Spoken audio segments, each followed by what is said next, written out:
Bano baagala kulaba nga bafuna enteekateeka ennungi nga evudde mu bantu okusobola okutuukirira ddala ku ebyo ebikosa abantu.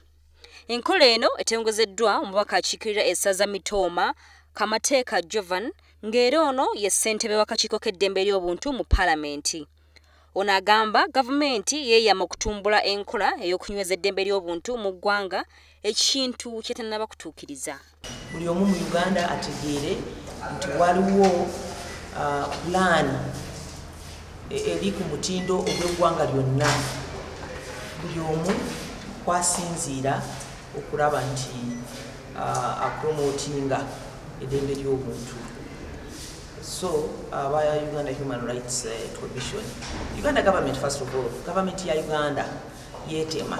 Wabula era ono yeekokkodde gasseduvutto agakabasanya abaana abatanneetuuka nti bano beetaaga kukwasa mukono gwa kyuma era n'akubiriza n'abazadde obutaginya baana bakole ku mirimu awaka wabula ate nga si kubatulugunya nga obutabawa mmere n'ebirala.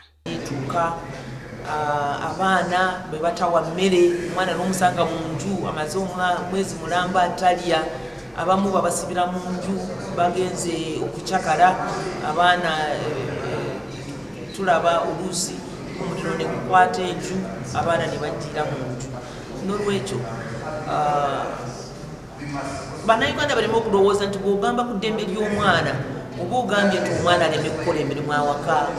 Wabula era kyayongedde okakasibwa nti ekitongole kya poliisi kikwata kifo kya kumwanjo mu kutulugunya omuntu wa bulijjo.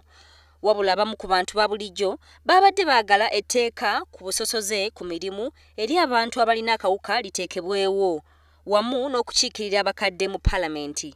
Enkola eno egenda kutalaga eggwanga lyonna basobole okufuna ebirowoozo by'enjawulo mu bantu abawera. WBS TV, Dinamuli Rachel, Entebbe.